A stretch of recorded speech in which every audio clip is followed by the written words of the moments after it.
나누도록 합니다.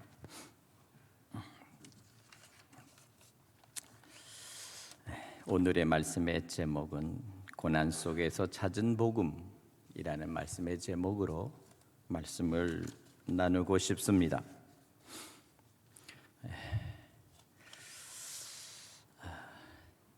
설 명절이 다가오고 있습니다. 설날이 다가오면 예전에 불렀던 그 동요가 생각납니다. 까치까치 설날은 어저께고요, 우리 설날은 오늘이래요.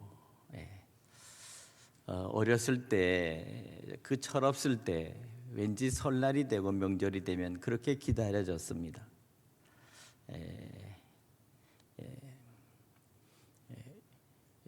가족들이 다 모였고 형제들이 모였으며 어른들이 이제 설빔을 하고 음식을 장만하면 왠지 그렇게 기뻤습니다. 또 사촌들이 모여서 어린 꼬맹이들의 친구들이 함께 뛰놀고 같이 모이는 게 왠지 그렇게 반갑고 가슴이 설레든지 그런 때가 있었습니다. 벌써 새해 첫 달이 다 지나가고 있습니다. 사람들은 새로운 소식을 기다리고 있고요, 특별히 금년 3월은 다가올 새 대통령을 뽑는 선거를 하게 되겠습니다. 지금 이 시대, 이 민심은 어디를 향해 가고 있는 걸까요? 알 수 없는 것은 사람의 마음입니다. 그러기에 민심을 전심이라 합니다. 국민들의 가슴에 지금 무엇을 담고 있는지 투표할 시간을 지금 기다리고 있습니다. 새로운 시대를 꿈꾸는, 새로운 시대를 열어가는 그런 미래가 준비됐으면 합니다. 젊은이들이 마음껏 희망의 꿈을 펼칠 수 있는 그런 기회를 열어주고 싶은 생각이 있기 때문이죠. 암울하고 답답한 코로나의 이 팬데믹 시대가 끝이 나고 이 불확실한 이 경제의 이 현실 속에서 새로운 시대를 열어가면서 모든 것들이 좋아지기를 소망하는 것입니다. 우리의 조국, 이 대한민국의 진정한 공의와 평화가 가져다주는 때가 언제일까? 지금 사람들은 치열한 삶의 현장 속에서 지치고 힘들어 지금 사람들은 희망이 필요한 때입니다. 어느 시대나 위기나 그리고 그 시대에 여러 가지 큰 난국은 우리에게 끊임없이 다가왔습니다. 과거에 IMF 때가 있었고요, 또 여러 가지의 큰 일들이, 사건이 있을 때마다 우리는 잘 이겨나갔습니다. 그러나 한 가지, 이번에는 더욱 사람들이 지금 애타게 뭔가를 기다립니다. 새로운 세상을 열어줄 바로 그런 시대적 요청이 필요한 인물이 요구되는 때입니다. 서기 1세기에 이스라엘의 로마의 지배하에서 에돔 사람 헤롯이라고 하는 사람이 왕으로 있었을 때입니다. 바로 요한의 출현은 바로 이런 때 광야에서 비로소 시작이 됩니다. 광야에 외치는 소리라고 하는 이 소식은 놀랍게도 온 이스라엘을 뒤흔들었습니다. 왜 도시가 아니고 광야입니까? 왜 예루살렘이 아니라 빈들일까요? 특별한 어떤 것들은 아닙니다. 그런 한 가지 외침은 바로 세례 요한이 그곳에서 나타나서 외치는 것은 아주 단순했습니다. 회개하라, 천국이 가까웠다. 회개하라, 하나님의 나라, 곧 메시아의 나라가 다가온다. 그것입니다. 그는 처음부터 이상한 모습으로 나타났습니다. 약대 털옷을 입었습니다. 그리고 30세에 바로 젊은 선지자의 출현이었습니다. 그는 메뚜기와 석청을 먹고 광야에서 살아가는 야인이었습니다. 어쩌면 20세기를 훌쩍 지나서 지금 대한민국 이 시대에도 바로 세례 요한 같은 30대의 젊은 청년이 지금 이 나라 국민의힘 당의 대표가 되어 나타난 것은 어쩌면 그때와 지금의 상황이 비슷하기 때문이 아닐까 생각이 듭니다. 경륜을 가진 그러한 노련한 정치가가 없어서가 아닙니다. 전문가나 학자가 없어서가 아닙니다. 기성세대에 있어서 제도권에 큰 어떤 권세가 있는 그런 힘 있는 자들이 없어서가 아닙니다. 다만 이제는 다 식상해 버렸다는 사실입니다. 그 어떤 것들이 나타나도 새롭지 않다는 거예요. 다시 말하면 새로운 것을 갈구하고 있는 것이 바로 오늘 이 시대에 바로 요청되는 겁니다. 기성정치, 기성권력으로는 다 해보았습니다. 부패한 정치 지도자들과 그리고 이 시대에 타락한 세상의 이 모든 세속적인 세상의 모든 것들은 이제 오직 돈과 물질에 탐닉하는 시대적인 민중의 요청 앞에서 도저히 어떤 해결 방법을 찾을 수 있는 인물이 나타나지 않는다는 거예요. 이러한 상황 속에서 돌파구를 찾기 위해서 새로운 무언가를 찾고 새로운 어떤 사람들을 찾기 위해서 결국 몸부림을 치는 것입니다. 1세기 세례 요한의 출현도 바로 이런 시대적인 요청이었습니다. 그는 감히 입에 담지 못할 말로써 당시의 권력자 헤롯에 대한 거친 말로 그의 죄와 악행을 지적했습니다. 그리고 종교 지도자 바리새인 그리고 사두개인들에 대해서 그들의 악행을 지적하고 쏟아놓기 시작했습니다. 타락한 종교자 제사장들, 시장 경제를 뒤흔드는 그런 오직 부를 쌓기 위한 사두개인들, 법과 질서와 전통을 앞세워 그것을 강요하는 완고한 바리새인들을 향해서 소리쳤습니다. 뿐만 아니라 안일과 향락에 빠진 그런 모든 사람들을 통해서 저들에게 그들의 무지를 깨우치고 회개를 촉구한 것입니다. 회개하라, 천국이 가까이 왔다. 양심의 화인 맞아서 무엇인가 자기 자신이 죄인 것도 모르고 하나님 앞에서 배도의 길을 걸어가는 백성들에게 감히 경고합니다. 도끼가 나무 뿌리에 놓여 있다. 회개치 않고 열매를 맺지 않으면 찍혀 불에 던지우리라. 이 말은 충격 그 자체였습니다. 심판의 예고요, 경고였습니다. 하나님의 경고였습니다. 지금 우리의 현실은 어떻습니까? 도끼가 나무 뿌리에 놓여 있는 것처럼 오늘 지금 이 시대 우리의 이 조국도 백척간두에 있습니다. 과연 우리는 이 땅, 이 조국의 안전을 지지받고 있는 것입니까? 이 땅의 전쟁의 종전선언과 함께 영원한 평화가 우리에게 담보되리라고 우리는 보장합니까? 북쪽의 공산 집단의 저들의 야욕은 조국 통일이라고 하는 핵 집단들의 그들의 무장은 결코 지금 예사롭지가 않습니다. 지금 우리는 공산 통일이냐 평화 민주 통일이냐 하는 두 가지의 갈림길에 서 있습니다. 언제 어떻게 무슨 일이 벌어질지 우리는 그 어떤 예측이나 예단할 수 없는 시대에 살고 있는 겁니다. 어쩌면 지금 일어나지 않는다 할지라도 다음 세대, 미래 세대가 짊어져야 될 이 커다란 위험의 부채가 지금 우리에게 있는 것입니다. 그러나 벌써부터 경고음은 켜져가고 있습니다. 정신을 차려야 될 때입니다.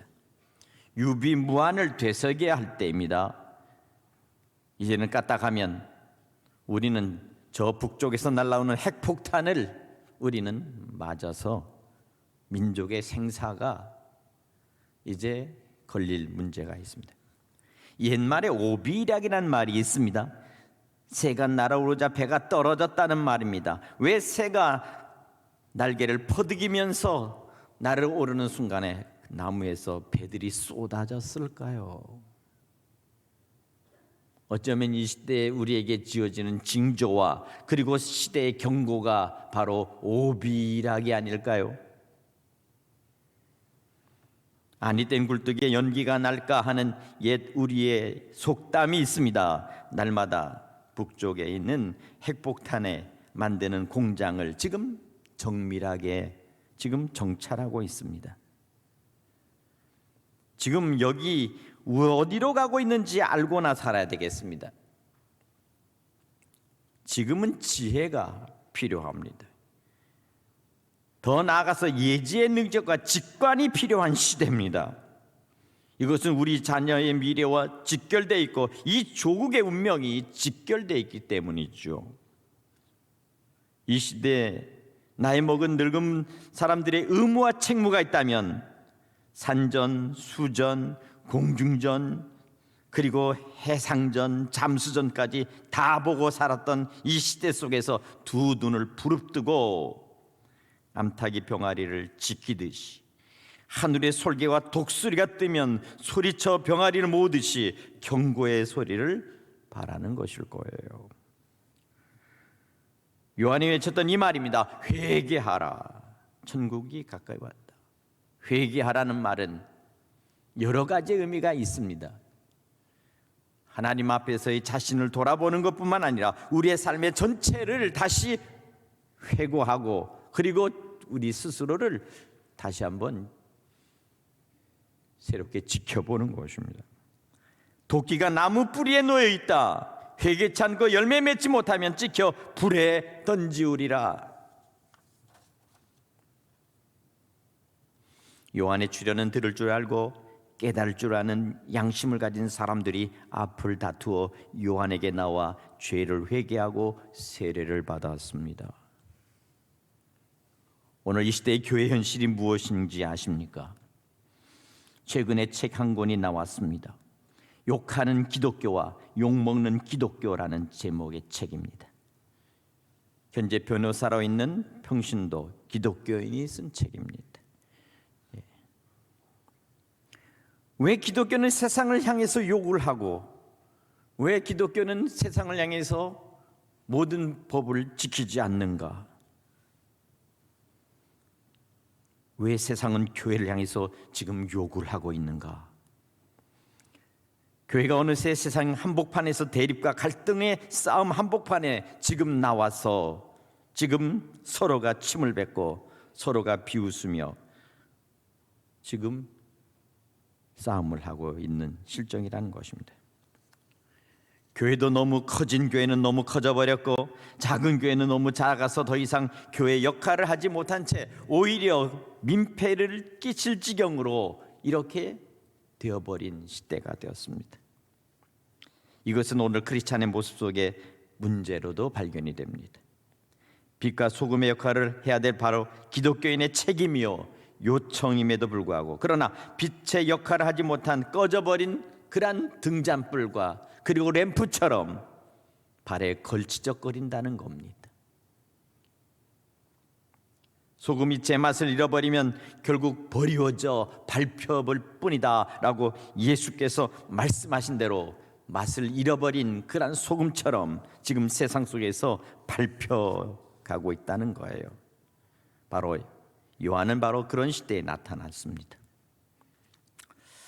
한국 교회도 바로 이 요한 같은 사람이 필요합니다. 제도권 속에서 안주하는 사람이 아니고 교단과 교파 속에서 안주하는 기득권을 누리는 그런 사람이 아니고 자신의 안위만을 생각하는 것이 아니며 시대와 그리고 민족 앞에 그리고 젊은이들의 고통과 그리고 가난함과 소외된 민중들을 끌어안고 피를 토하는 심정으로 조국의 앞날을 예견하며 세상을 향해서 하나님의 말씀과 경고를 바라는 주의 종들이 필요하다는 것입니다.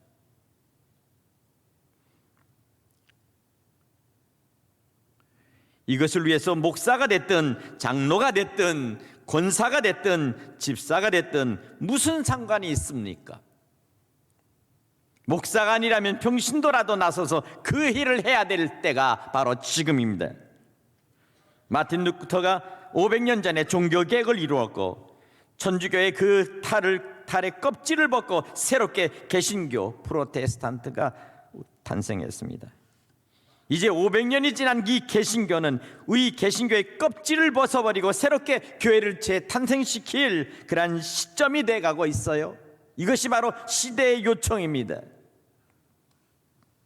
교회가 교회답게, 그리스도인이 그리스도인답게 변하지 않으면 교회마저 종교 귀족이 되고 기득권의 한 축이 돼서 결국 배척과 그리고 모든 사람들의 타도의 대상이 된다는 사실을 우리는 분명히 알아야 합니다. 이미 천주교가 그래했듯이, 그리고 한국의 불교계가 그러했듯이, 지금 우리는 오늘의 우리의 실정을 냉정하고 그리고 분명하게 우리의 자리매김을 해야 될 때가 됐다고 생각합니다. 왜 교회가 지금 세상 속에서 손가락질을 당하며 복음이 더 이상 복음답지 않게 모든 사람에게 전해지지 않으며 교회에서 전도하기 위해서 띠를 떼고 나가면 왜 사람들은 다 피해가 버리는가? 바로 그것입니다. 그것이 바로 오늘의 현실입니다. 전도를 나가서 현장에서 사람들을 부딪혀 보면 너무도 저들의 차갑고 따가운 눈초리로 우리를 바라보는 그러한 눈빛을 바라볼 때 우리는 그것을 느낍니다. 어느 때부터 교회는 이 지경이 되어버렸는가? 오늘 이 시대는 세례 요한 같은 칼날 같은 설교가 필요합니다. 그 이유는 세 가지입니다. 첫째는 진정으로 설교에 목말라 있기 때문입니다. 진정한 설교, 가슴이 아프고 생살이 찢어지는 것 같아도 진정으로 회개와 각성이 필요한 그러한 하나님의 말씀이 울려 퍼져야 되는데, 모든 성도들에게 위안과 위로와 그리고 희망을 주는 설교로 모든 것들을 땜질하듯이 그렇게 하다 보니까 진정한 생명이 없는 설교만을 계속하게 되는 거예요.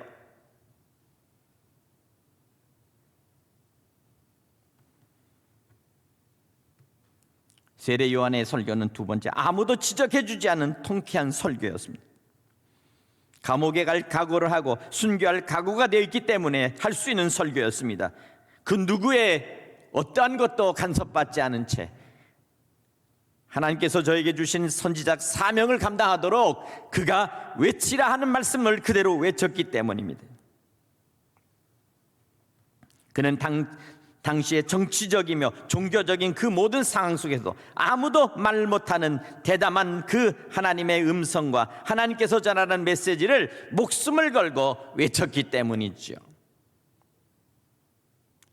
셋째로 로마 식민지가 갖는 압박과 서름입니다. 민중은 요한의 설교에 희망과 용기를 얻었기 때문입니다. 요새 20대 아이들이 가장 싫어하는 나라가 어디냐 하고서 통계를 냈더니 중국이라고 대답을 했더라고요. 중국 사람 싫다. 중국이 아니라 중공이라는 이름으로 붙여버렸습니다. 중국 공산당이라는 말입니다.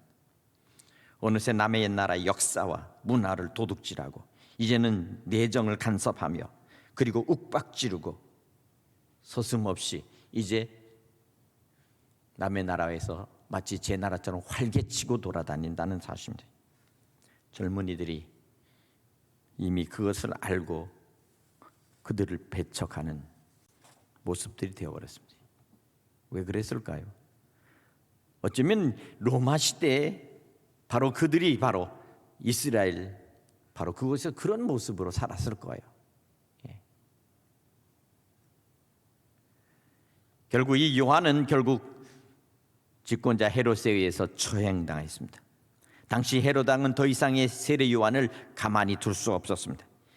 역사가 오디퍼스는 기록합니다. 요한을 민중의 폭동의 선동자라는 제목으로 사해동편 마카이로스 성에 감옥에 투옥시켰다가 결국 자기의 생일날 불러서 결국 목을 베어버렸습니다. 바로 그때가 그의 30대의 나이로 결국 희생을 당한 것이죠. 바로 그때 30대의 청년 예수, 갈릴리 호수를 중심으로 해서 복음을 전하기 시작하며 나타났습니다. 바로 그분이 예수 그리스도십니다. 요한의 제자들은 실망과 상실 속에서 결국 예수님 곁으로 모여들기 시작했습니다. 요한을 따르던 많은 민중과 백성들은 예수께로 몰려왔습니다. 이미 요한은 선포했던 것입니다. 나는 너희가 바라고 기다리는 메시아 그리스도가 아니다. 그분은 내 뒤에 오신다. 그분은 나보다 위대하시고 나는 그분의 신발끈을 풀고 매는 것도 감당치 못하겠노라. 요한의 설교는 결국 다시 곧 오실 메시아 된 예고요, 예수님의 등장에 대한 그는 완전한 선전 나팔이었습니다. 요한이 감옥에 갇혀 있을 때 제자들은 묻습니다. 우리가 지금 만나고 따르는 예수님이 과연 메시아가 분명합니까? 요한은 자기 입으로 설명하기보다는 직접 예수님의 입에서 나오는 말씀을 통해서 제자들이 들을 수 있도록 이렇게 묻도록 합니다. 너희들이 예수께 가면 이렇게 물어라. 오실 그분이 당신입니까? 아니면 우리가 다른 일을 기다려야 합니까? 당신이 메시아라면 이 민족을 해방시키지 않겠습니까? 왜 로마의 정권에서 새로운 왕국을 건설하지 않습니까? 이 억울하고 맨맞고 갇혀있는 이 모든 사람들을 왜 석방하지 않습니까? 당신입니까? 이 시대의 질문이 바로 그것입니다. 당신입니까? 우리를 구원할 사람이 당신입니까? 이 조국과 이 민족을 구할 사람이 당신입니까? 다시 오실 일을 우리가 기다려야 합니까? 오늘 이 말이 바로 오늘 우리가 그리고 민중들이 던지는 질문입니다. 바로 오늘 이 질문에 대한 대답이 본문 핵심의 주제입니다. 주께서 말씀하십니다. 너희는 가서 너희가 듣고 보는 바를 요한에게 구하라. 이렇게 말씀합니다. 기독교는 탁상 공론의 그러한 기독교가 아닙니다. 귀로 듣고 눈으로 보고 그리고 심장으로 체험하고 머리로 생각하고 손으로 직접 만져보고 두 발로 뛰게 하는 생명의 종교죠. 체험의 종교요, 은혜의 종교입니다. 다른 종교에는 구원의 감격이 없습니다. 뜨거운 체험이 없습니다. 그러나 예수를 믿는 사람은 다릅니다. 예수께서 말씀하십니다.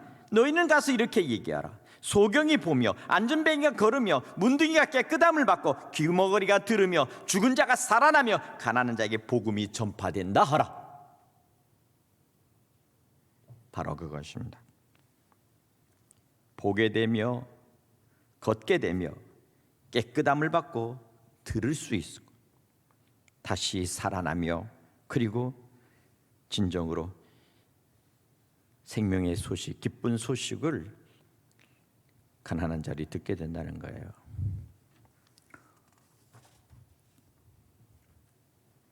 바로 모든 백성과 모든 사람들에게 진정으로 필요한 사람은 바로 예수셨습니다. 생각해 보세요.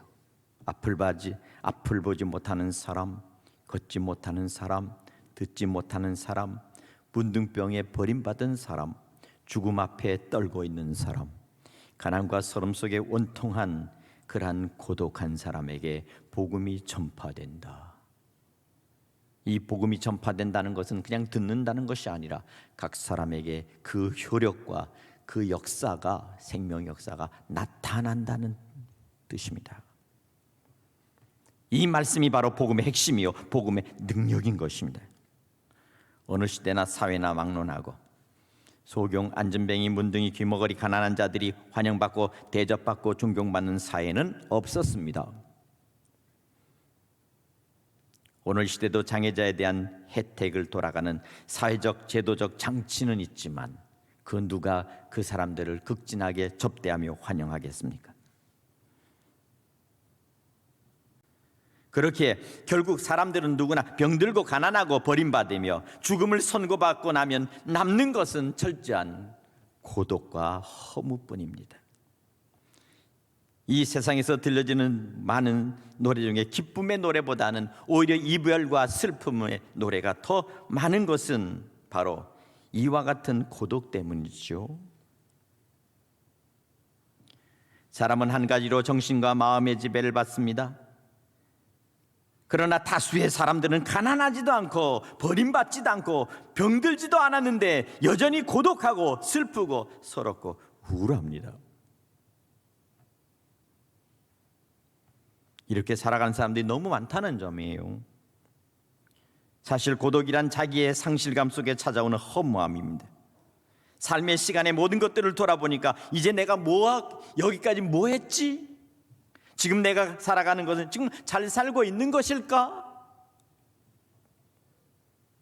자기 삶에 대해 스스로 의미와 가치를 생각해 볼 때 과연 그 모든 것들이 결코 자기 자신에 대해서 모든 것들이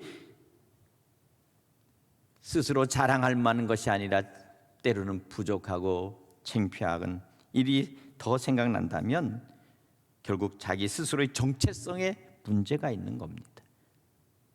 존립의 자체가 무너져 버린 것입니다. 부정적 사고에 사로잡히게 되고 의미와 기쁨은 잃어버리고 결국 시간이 갈수록 더 고독해지는 것이죠. 내 안에 은혜의 기쁨, 구원의 감격, 주님과 관계에 있을 때 그 뜨거웠던 열정과 믿음이 식어져 버리면 어느새 마귀와 사탄은 집중적으로 우리를 공격합니다. 그리고 나서는 우리에게 끊임없이 우리를 흔들어 놓으며 세상의 온갖 것들을 가지고 우리에게 다가와서 결국 우리의 믿음의 자리를 빼앗아 버립니다. 마음의 평화의 자리를 빼앗아 버립니다. 그리고 우리 속에서 혼란하고 그리고 걱정 속에서 회의감을 갖게 합니다. 너 신앙 예수 믿는다고 그리고 교회 직분 받았다고 네 꼴이 뭐냐? 누가 너 알아준다고 그러느냐? 이와 같은 모든 것들이 결국은 우리 스스로를 갖다가 하나님부터 격리시켜버리고 은혜로부터 은혜 자리에서 떠나버리고 우리의 마음속에 평화를 잃어버리고 그 다음에 온전히 우리를 외롭고 서운하며 그리고 서글픈 자리로 우리를 끌어안아서 우리를 영적인 그러한 낮은 자존감으로 끌어내리면 그때부터 우리는 고독해지고 허무해지고 의미가 없어져 버립니다. 오늘 이렇기 때문에 우리는 우리의 인생 속에서 어느새 잘못하면 주인처럼 고독이 찾아오며 집으로 보면 마치 빈둥지같이 홀로 외롭게 남은 그러한 집을 지키는 사람이 되고 인생으로 돌아보면 이때까지 모든 항해 속에서 모든 것들이 빈배를 끌고 온 것처럼 그렇게 허탕질을 하는 인생의 삶을 느끼게 한다는 거예요. 나이가 들고 시간이 가면 갈수록 수면장애는 다가오고 그리고 온 밤을 지새면서도 잠은 안 오지만 온갖 생각과 사유는 우리를 사로잡으면서 오늘 우리를 지치게 합니다. 그러나 우리는 좀 더 생각해 보십시다. 이러한 이 인생의 고독 속에서 벗어날 수 있는 방법이 무엇일까? 오늘 우리는 주님의 음성에 귀를 기울여야 합니다. 하나님의 말씀에 귀를 기울여야 합니다. 그리고 하나님 안에, 은혜 안에, 예수 안에 우리는 온전히 그 안에 들어가야 합니다. 벗어나서는 안 됩니다. 벗어나는 순간 여지없이 사탄은 우리를 낚아채버립니다. 그리고 세상 속으로, 죄악 속으로, 그리고 허무함 속으로, 고독 속으로 우리를 그 어둠 속으로 결국 우리를 끌고 들어가 그 속에 가둬버린다는 사실이에요. 오늘 주님께서 말씀하신 것처럼 오늘 우리에게 주님 안에 있을 때 앞을 보지 못하고 걷지도 못하고 듣지도 못하고 병들어 버림받고 죽음 앞에 떨고 있는 사람이 주님을 만나고 주님의 말씀에 복음 안에서 다시 모든 것들이 회복될 뿐만 아니라 새 사람이 되고 새로운 삶의 가치를 찾고 비로소 참된 하나님의 자녀로서 자기 자리매김을 한다는 거예요. 오늘 우리는 주님 안에서 떠나서는 안 된다는 사실, 오직 예수의 사람, 하나님 은혜의 사람, 하나님 주신 축복의 사람, 믿음의 사람이라고 하는 우리의 신앙의 자존감과 그리고 우리의 주신 이 하나님 주신 축복을 우리는 결코 놓쳐서는 안 될 줄로 믿습니다. 믿으십니까? 오늘 우리가 예수 안에서 벗어나면 우리는 결국 세상 속에서 우리는 완전히 우리 스스로가 탈진해 버린다는 사실을 우리는 깨달아야 될 줄로 믿습니다. 이사야 말씀에 보면 하나님께서 이와 같이 말씀합니다. 하나님께서 우리에게 말씀하실 때 어미가 자식을 버리는 한이 있어도 나 여호와는 너희를 버리지 않을 것이다. 바로 이와 같은 마음입니다. 네 어미가 너를 버리고 네 아비가 너를 외면해도 나는 너를 결코 버리지 않을 거야. 세상 속에서 부모로부터 버림받은 자식들이 얼마나 많이 있습니까? 때로는 태어난 핏덩어리가 그냥 부모도 알지 못하고 아비도 알지 못한 채 결국 다른 사람의 품에 입양을 가버리는 그러한 것들이 비일비재한 시대가 바로 오늘의 시대입니다. 이사야 41장 9절의 말씀 보면 오늘 이렇게 말씀합니다. 내가 땅 끝에서부터 너를 붙들며 땅 모퉁이에서부터 너를 부르고 내가 이르기를 너는 나의 종이라 내가 너를 택하고 잃어버리지 아니하였다 하였노라. 하나님 우리를 붙드시고 우리를 부르시며 오늘 우리를 택하여 결코 잃어버리지 않는다. 여러분 가끔가다 어느 날 갑자기 돈을 한 10만 원 있었는데 이게 도무지 어디다 썼는지 아니면 뭐 어디다 넣었는지 분명히 돈은 있기는 있는데 하고 있으면 그거 막 찾습니다. 저도 찾습니다. 도대체 이 돈이 어디 있지? 근데 찾다 보면 어느 책 갈피 속에 아주 얌전히 잘 있습니다. 너무 기분이 좋습니다. 잃어버린 걸 찾는다는 것은 그 기쁨일 것입니다. 오늘 우리가 한 생명을 찾는 것도 바로 그와 같은 것입니다. 예수께서 말씀하십니다. 나는 의인을 부르러 온 것이 아니다. 죄인을 부르러 왔다. 말씀하시면서 나는 잃어버린 자를 찾아 구원하러 왔다. 이렇게 말합니다. 바로 그것입니다. 예수님의 찾는 대상, 예수께서 부르시는 그 구원의 비상은 잃어버린 자입니다. 우리로 하여금 내가 무엇을 잃어버렸는지 우리는 잃어버린 자의 모습으로 돌아설 때 주께서 다가오셔서 우리의 손을 붙잡으시고 우리의 발목을 잡으시고 우리를 돌이켜 우리의 얼굴을 주님의 얼굴 가까이 대시고 내가 너를 찾았다라고 말씀하시는 분이 예수님이시라는 사실을 믿으시기 바랍니다. 그것이 바로 우리에게 있어서는 구원입니다. 오늘 이 시대 속에서 다시 한번 오늘 주님께서 우리를 부르시며 집 나간 탕자의 그 마지막 그의 소원은 다시 아비의 집으로 부모님의 집으로 돌아가는 것입니다. 내 집에는 먹을 것도 그리고 거할 것도 많다라고 말씀합니다. 이제 나는 아버지 앞에 나는 아들이라 칭함을 받지 않고 나는 종이라 나를 칭해 주세요 라고 하면서 아버지 앞으로 돌아가겠다는 그 탕자의 그 회심, 불효자의 회심이 결국 그를 구원하는 것입니다. 그리고 아버지 앞에 갔을 때 아버지 저는 하늘과 아버지께 죄를 범하였습니다 라고 고백합니다. 하늘과 아버지, 하나님의 은혜와 아버지의 사랑에서 배신했던 이 자식이 다시 돌아왔습니다 라고 했을 때 그 아비가 그에게 종들에게 말합니다. 내 아들이 다시 죽은 자식이 다시 돌아왔다. 죽은 자식, 바로 그것입니다. 우리가 전에 죄악으로 우리가 세상 속에서 구원받지 못할 때는 우리는 죽었던 자식입니다. 죄와 허물로 죽었던 너희를 그리스도의 피로 다시 살리셨다. 주님 안에서 우리는 구원을 얻은 것입니다. 그리고 하나님의 아들과 딸이 된 것입니다. 오늘 다시 한번 이 시간 우리 속에 있는 세상의 허망한 것과 거짓된 것과 그리고 우리를 넘어뜨리고 쓰러뜨리는 사탄의 역사 속에 나타난 모든 허무함과 그리고 모든 세상의 염려와 걱정에서부터 오직 주님께로 우리의 시선과 우리의 마음을 돌리고 오직 믿음의 주여 온전케 하신 예수 그리스도만 바라보고 믿음으로 승리하는 여러분 되시기를 주님의 이름으로 축원합니다. 축원합니다. 주께서 여러분을 사랑하시고 여러분과 여러분의 자녀에게 한량없는 은혜의 축복으로 함께 해주실 줄로 믿습니다. 기도하겠습니다. 하나님 아버지시여, 주님이시여, 우리를 보존하여 주시며 우리를 실족하지 않도록 붙들어 주시옵소서. 누구든지 나로 말미암아 실족 아니하는 자는 복이 있도다. 주께서 말씀하셨사오니 하나님, 우리를 도우시고 우리와 함께 해 주시옵소서. 부드러운 옷과 기름진 음식과